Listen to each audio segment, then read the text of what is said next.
Assalamu alaikum students, this is our tutorial, and in this tutorial we will be doing some example problems on potential energy, conservation of energy and power.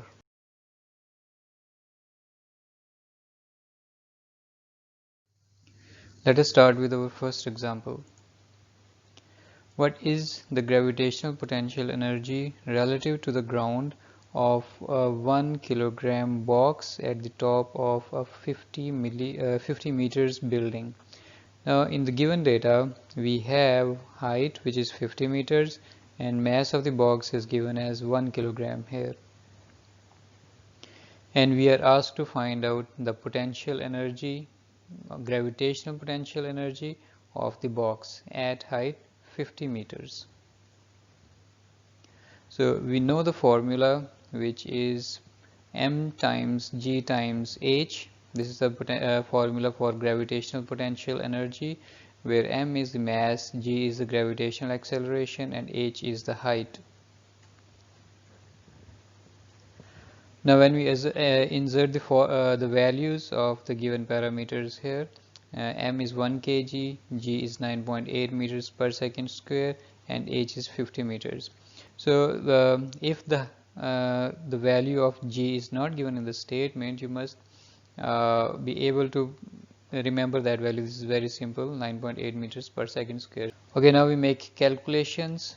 We multiply all of them together and we get 490 joules. This is our answer.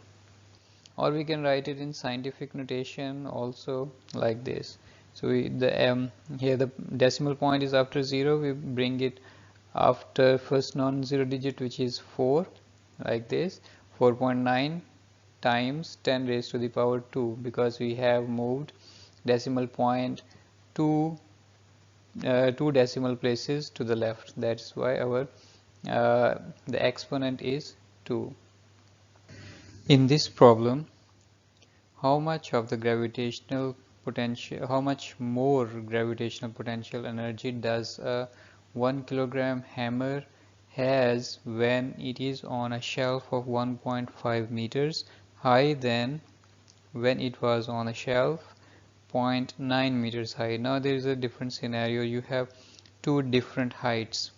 So there are shelves which are at two different heights. One shelf, the lower shelf, is at 0.9 meters high from the ground level, and the other one is at 1.5 meters high from the ground level. So this is the higher shelf, this is the lower shelf, and the hammer, when it was on the lower shelf, will have a different potential energy than it will be on the higher shelf. So you are asked to calculate or to find out how much more potential energy will this hammer have when it is at the higher shelf as compared to when it was on the lower shelf. So means that we will have to find out potential energies at both shelves, and then we need to find out the difference between the two. Okay, the given data is mass of the hammer is given, which is 1 kilogram. The height of the shelf A, or the upper shelf, is given as 1.5 meters, and the height of shelf B, which is the lower shelf, is 0.9 meters. So these names are given by ourselves. You can change it if you find if you're more comfortable with a different name like upper shelf or lower shelf. Okay, and we are asked to find out the difference in the potential energies of the hammer when it was on shelf A and shelf B. So the subscript A denotes the upper shelf, and the subscript B represents the lower shelf. So the PE at A means that potential energy of the hammer at shelf A, and potential energy B represents the potential energy of the hammer at lower shelf B. Now we know the formula for gravitational potential energy is mgh, where m is mass, g is gravitational acceleration, and h is the height. So first we will calculate the potential energy of the hammer at shelf A. So we can write it like this: potential energy at A m times g times h a. So m will remain the same, g will also remain the same, only height will be different than the shelf B. Okay, so we put these values here and we get mass is 1 kilograms, g is 9.8 meters per second square, and HA, or the height of shelf A or upper shelf, is 1.5 meters from here. So we multiply all these terms together and the potential energy of the hammer at shelf A is 14.7 joules, right? Now we will calculate gravitational potential energy of the hammer at shelf B. We will use the same formula mgh, the only difference will be the height. Now we are using h subscript b here, sorry, it should have been the potential energy B here, so this is a mistake. So P E subscript B is equal to m times g times h B. We insert values here, 1 kilogram for mass, 9.8 meters per second for gravitational acceleration, and 0.9 meters for the height. After calculation, after multiplying these terms together, we get 8.8 joules. So the potential energy of the hammer at shelf B is 8.8 joules. So you can notice already that the potential energy of the hammer at upper shelf or the higher shelf A is larger than the potential energy of the hammer on the lower shelf. Now we need to find out the difference between the two in order to find out that how much more potential energy does the hammer has on when it is on shelf A than when it is on shelf.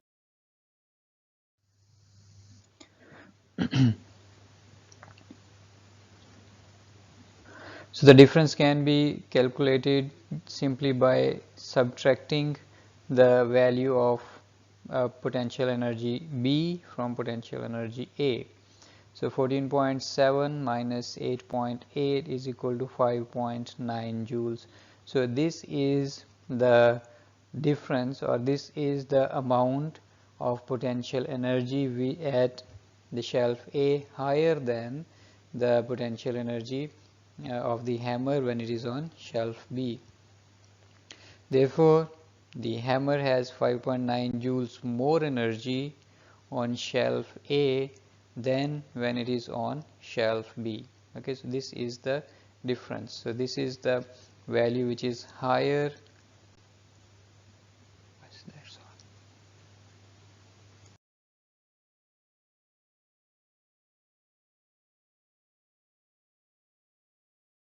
Okay, let's do an example on elastic potential energy.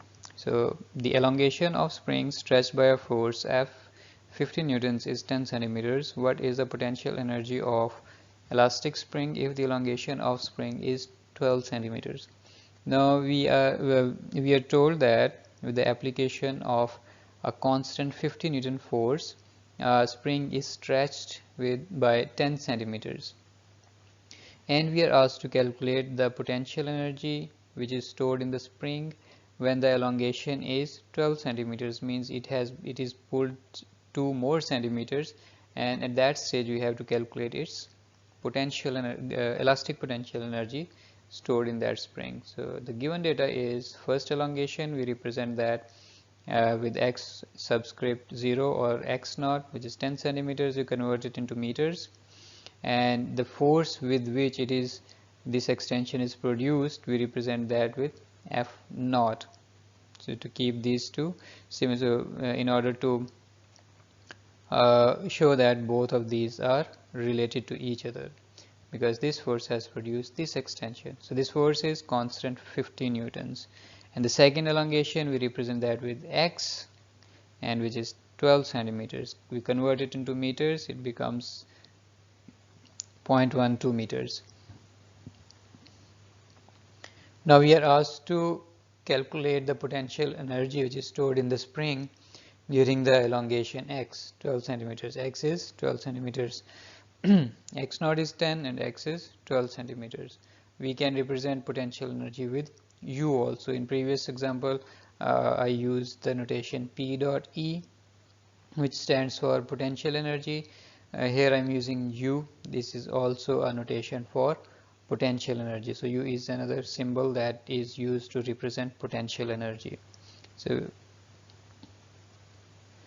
okay, the formula for elastic potential energy is this one. We have already studied in a previous lecture that potential energy is equal to 1 over 2. K is a spring constant and X is the displacement, okay, or the stretch or the elongation.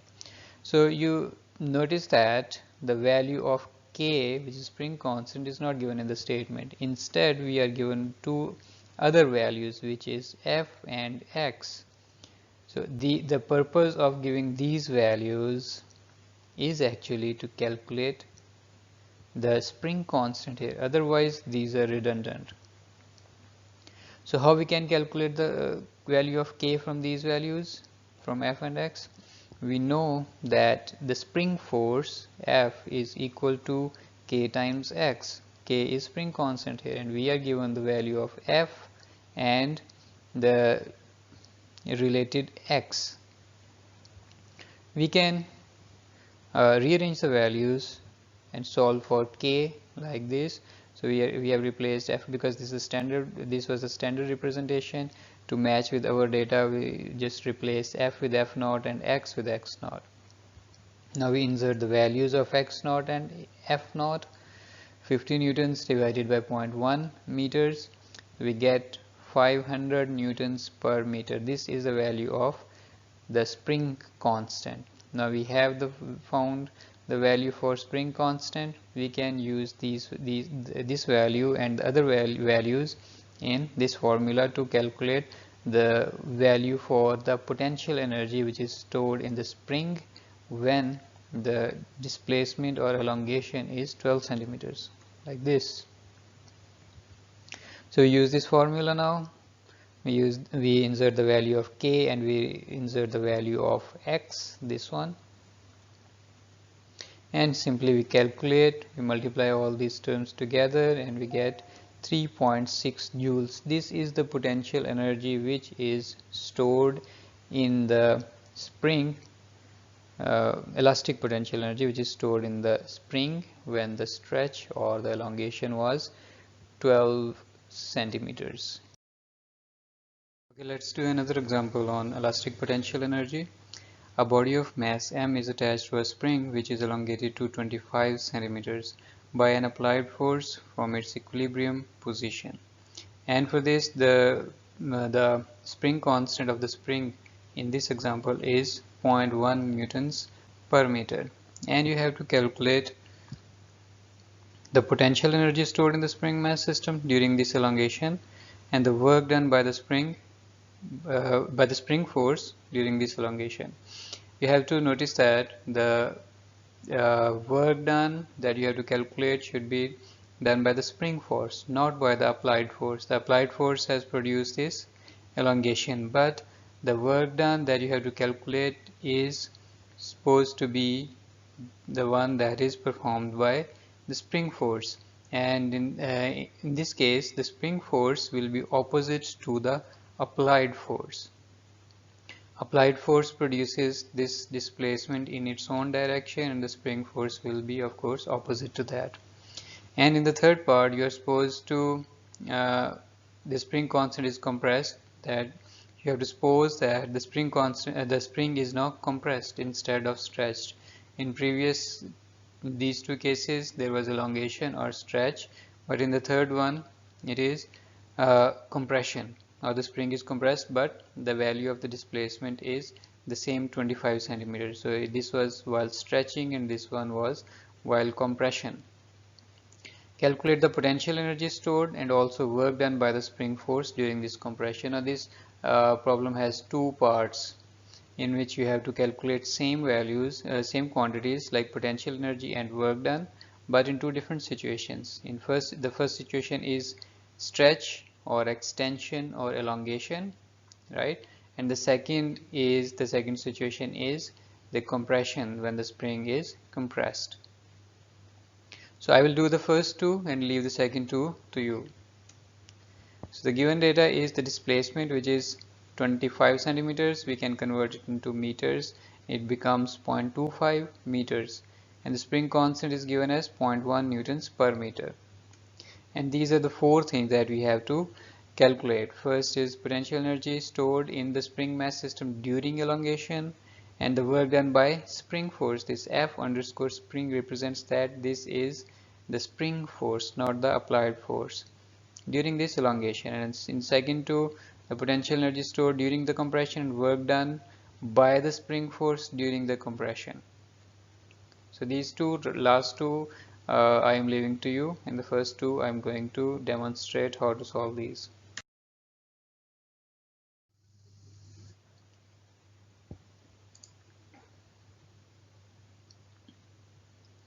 The potential energy stored during the elongation is the first thing that we need to calculate, and we know the formula, which is 1 over 2 kx square. We know k, the spring constant, it is given as 0.1 newtons per meter, and x is 0.25 meters. So simply by inserting values and performing the calculation, we can find out the potential energy which is stored in the spring mass system. It is 0.0031 joules. Okay, this was very simple. Now second, we have to calculate how much is the work done by the spring force. The emphasis is on the spring force. And the formula for this work done, the work done is represented with W is equal to F dot S, the dot product of force and the resultant displacement produced by that force. Okay, but in this case here the spring force is not a constant force, it is a variable force. Therefore we will use the formula of work done by variable force, which is this one. We have seen this formula before. So integration of F dot dx, this is the spring force and this is the small component of the displacement during which this force remained constant. Then we have to integrate over the whole displacement.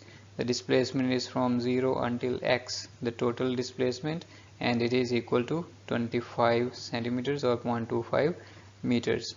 Now the spring force and the displacement are having a dot product. Dot product means that we should expand it to the magnitude of force times the magnitude of displacement times cos of the angle between the two.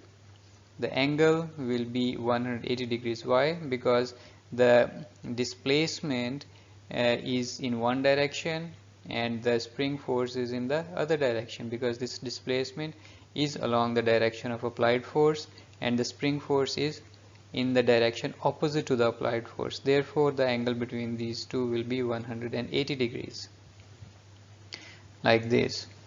So we have expanded this dot product. It becomes the magnitude of this force, spring force, times, this is not the cross product, this is multiplication. Okay, magnitude of spring force times magnitude of the displacement times cos of the angle between these two, which is 180 degrees. And you know that cos of 180 degrees is equal to -1. We can write it like this now. So it becomes integration of f and dx negative. Okay, integration, the limits of integration are from 0 to x. And this force is spring force, and we know the spring force is equal to kx, F is equal to kx, like this one. So we know that the spring force is equal to kx, and so we can put this value here, kx, and we can write this negative outside the integration sign. Since we have to do it because we were not given the value of f, but we are given the value of k and the value of x. Now k is a constant, we can bring it outside the integration sign and we can perform integration on x only with respect to x. It is like this, because you know how to perform integration, right? So it is x raised to the power whatever the value is plus 1. So currently it was 1, x raised to the power 1 plus 1 becomes 2 divided by the same value. Okay, so it becomes x2 or x squared divided by 2, and we apply the limits from 0 until x. So when we apply limits, it becomes this one. There should be some limits here. Yes, this one. So when we apply limits, first we have to apply x, means we have to replace this x with this value. So x, it will become x square, okay, and then we have to use this value minus, we have to put this value in place of x. So 0, it will be 0 of course. So we will be left with 1 over 2 x square, and there should have been 1 k here. So instead of 1 there should have been k. So k over 2 x square, like this. So the spring, the work done by the spring force is equal to minus 1 over 2 kx square. The work done is negative here. Why? If you can recall, the negative work done means that it is taking kinetic energy from the system and storing into its potential energy. Means that when we stretch a spring, its potential energy increases. Okay, now we put these values here, the value of the spring constant and value of the displacement or stretch or elongation. It becomes like this. So if you notice that this is the same value as the potential energy, means that the value, the amount of the work done is stored in the spring mass system as its potential energy.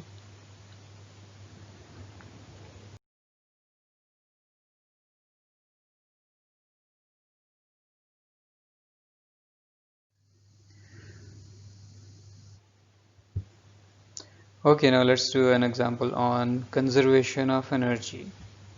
Energy is conserved. So if the original height of a rock is y, that is given in the figure, is y1, it is represented with y1 in the statement. At 3 meters, calculate the rock's speed when it has fallen to 1 meters above the ground level. So at this stage, we are calling it y1 here in the statement. It has height of 3 meters and its velocity is 0, means it is held stationary at this height. This rock is held stationary at this height. So once it is left, it starts to fall down, and when it is at this height, which is y is equal to 1 meters, means only 1 meter is left from the ground. It has traveled 2 meters downwards, and then it is and now it is at only 1 meters above the ground level. So we are asked to calculate the speed at this stage. So here it is called, this height is called as y1. We can call the second one as y2 in our solution.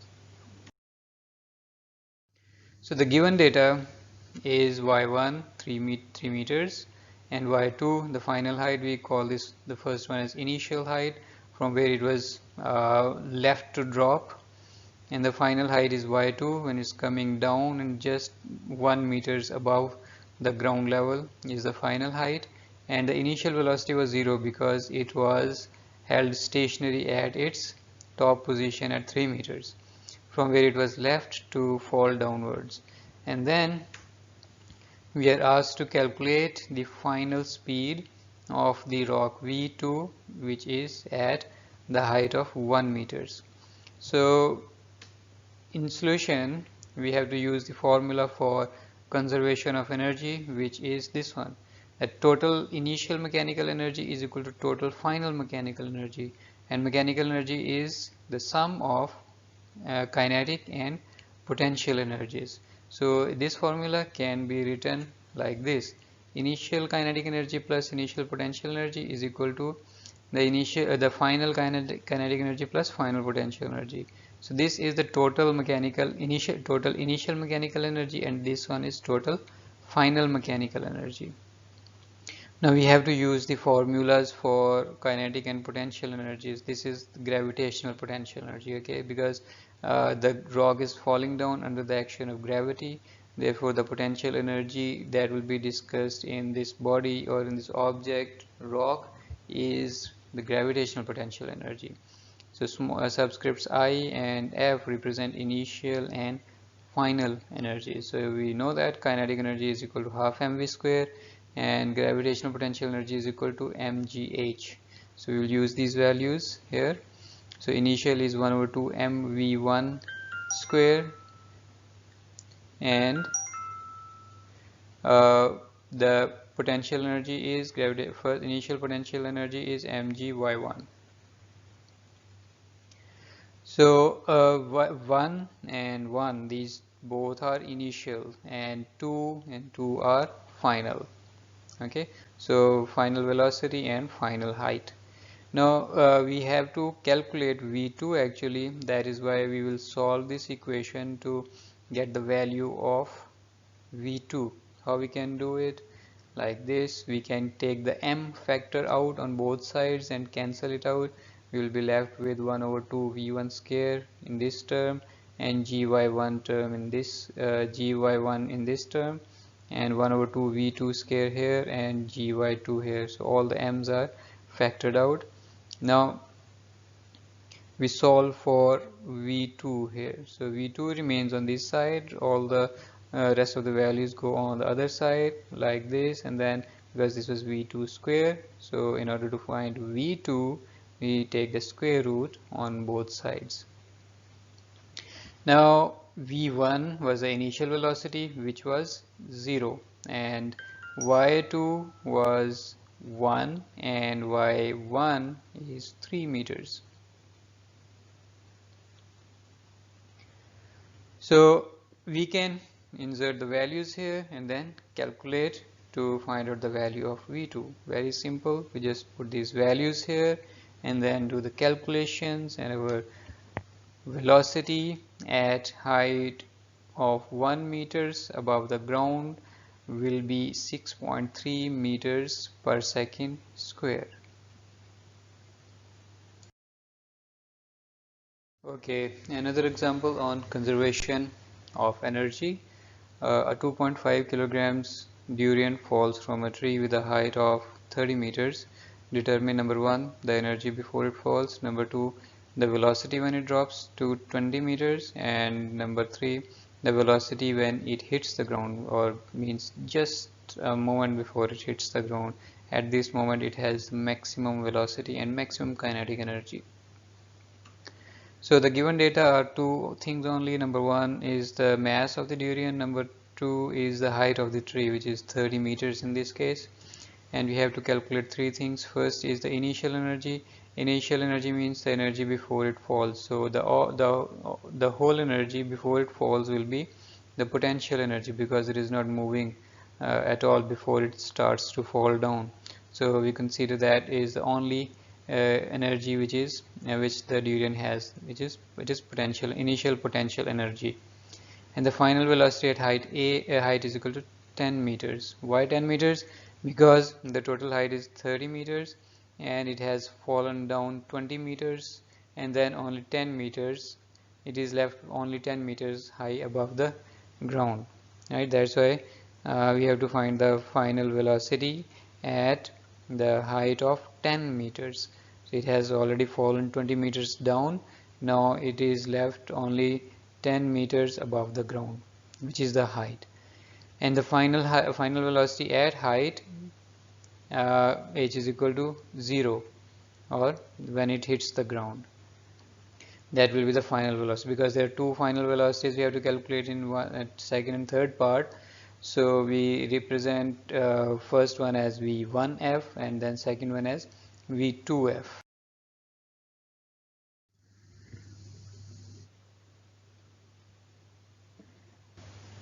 Okay, the energy before it falls down, potential energy, because it is the only energy it has at that moment, it is equal to mgh, mass times gravitational acceleration times height.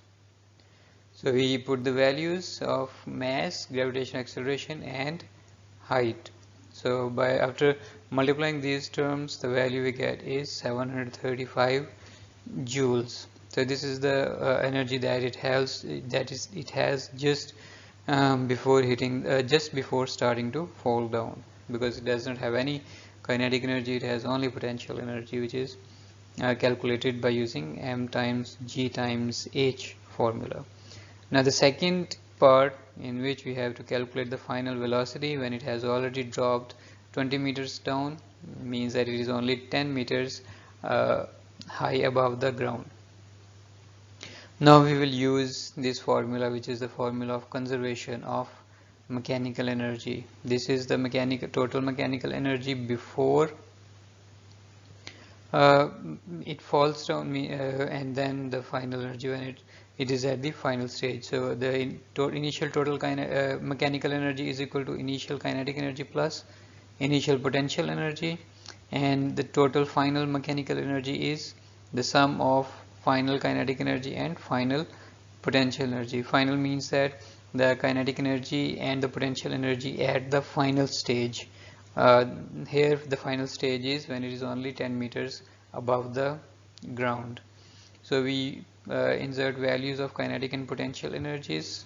We know this is half mv square and mgh, half mv square and mgh. Now we have to replace this one with v1f square. Like this, we can write them like this. So initial velocity was 0 because it was not falling. Before it was in stationary condition, so it was 0. So we can solve for v1f like this. So this is the expression that we come across after solving it for v1f. Now we just need to insert values. Vi is of course 0, initial velocity, because it was not moving at all.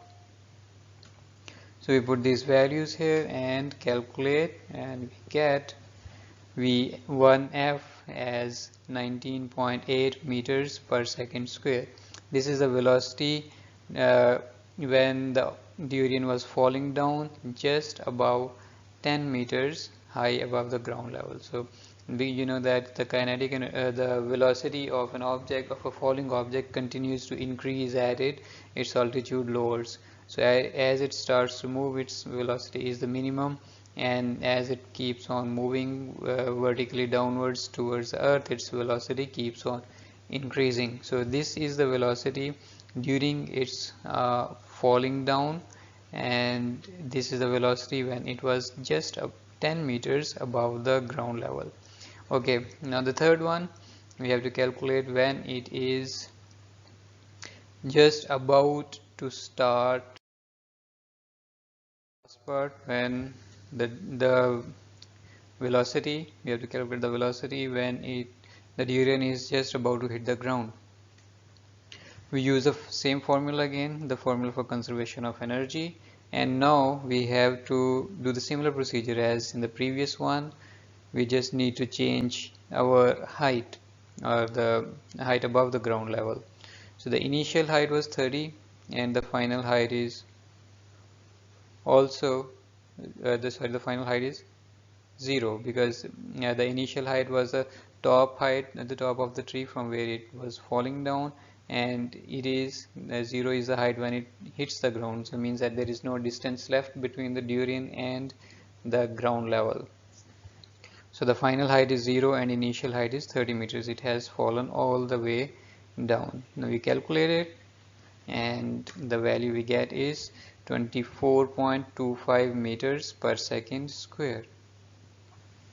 So this is the maximum velocity that the durian could attain during its vertical downwards motion from the height of 30 meters. And it is the velocity which it had just before hitting the ground, or we can say that when it hits the ground.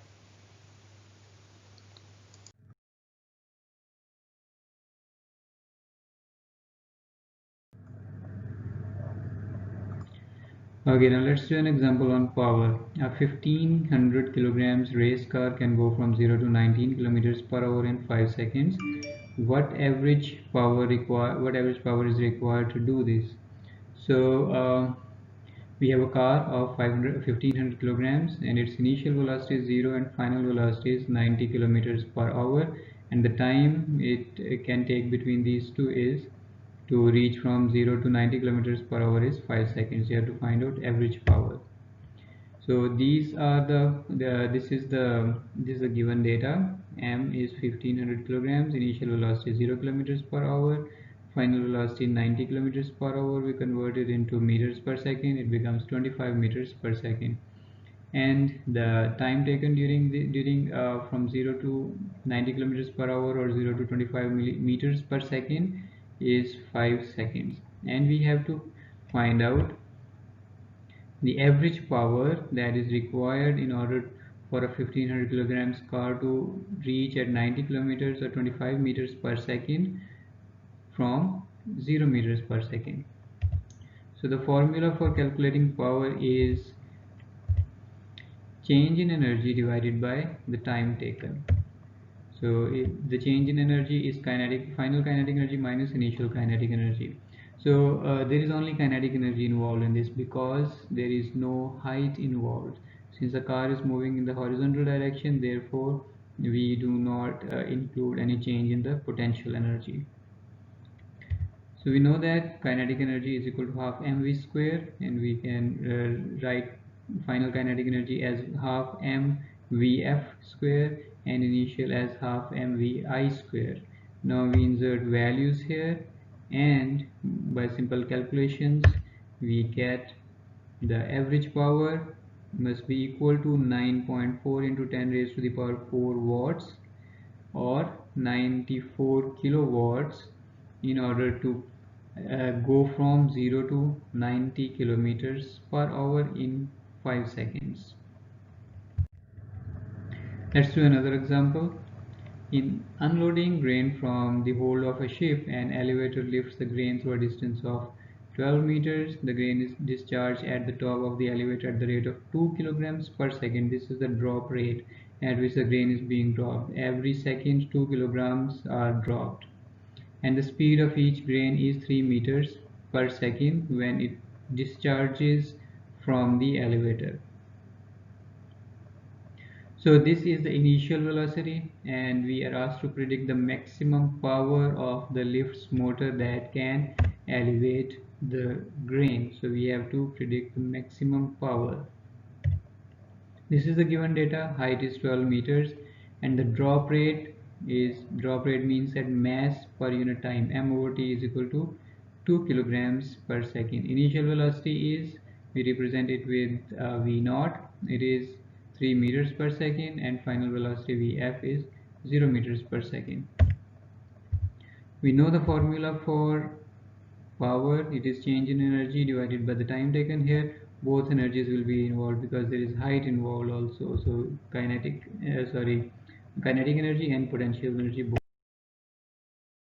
Here the change in kinetic energy is equal to change in potential energy plus kinetic energy plus change in potential energy. So this is the change in kinetic energy and this is the change in potential energy. The other term is zero because uh, when the grain reaches the ground level, the height will be zero, potential energy will be zero. And here this term will also go to zero because the final velocity, this final velocity when it touches the ground will be equal to zero. So the difference, the change in the kinetic energy will be equal to half mv square. So we can write it like this. From here we can take the m factor common, and we can write it like this because you know that in the given data we have m over t mass, drop rate, mass per unit time. So we make it in this form so that we can insert its value there. So we insert all the values and we calculate. So this is the term actually. So this was 2 kilograms per second, and rest all the values we just do the calculations, simple calculations, and calculate our power, which is 244.44 watts, or we can say 0.244 kilowatts. That's all for today.